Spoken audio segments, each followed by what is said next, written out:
নমস্কার। আজ বলবো দৈত্যগুরু শুক্র আসছে কিন্তু তুলা রাশিতে, অর্থাৎ তার নিজস্ব রাশিতে। সেপ্টেম্বর থেকেই জীবনে শুধুই সুখ এবং সম্পদ কিন্তু থাকবে এই তিন রাশির জাতক এবং জাতিকার জীবনে।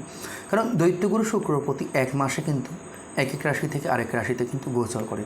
এবার এক বছর বাদে যেহেতু তুলা রাশিতে এই সেপ্টেম্বর 2025 আসতে চলেছে, তাই বলবো কিছু রাশির জাতক জাতিকার জন্য, অর্থাৎ তিন রাশির জাতক জাতিকার জন্য কিন্তু অত্যন্ত শুভ। কারণ শুক্র কিন্তু ধন, ঐশ্বর্য, বৈভবের কারক গ্রহ। আর শুক্র যদি কোনো ব্যক্তির জীবনে ঠিকঠাক পজিশনে না থাকে, অর্থাৎ জন্মকুণ্ডলিতে, সেই ব্যক্তি কিন্তু কখনোই ঠিকঠাক শান্তি মতন জীবনযাপন করতে পারে না। যাই হোক, বলবো এই তিন রাশির জীবনে কী কী ঘটতে চলেছে।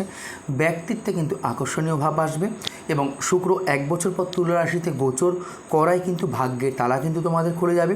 কোনো পুরনো বিনিয়োগ থেকে কিন্তু তোমরা এই সময় লাভবান হতে পারবে এবং সফল হবে এই সময়। কিন্তু বিশেষ করে ব্যবসায়ীরা, আমি এই কথাই বলবো, কর্মের জন্য কিন্তু বিদেশ যাত্রা হবে এবং এই যাত্রা কিন্তু তোমাদের জন্য অত্যন্ত লাভজনক হবে।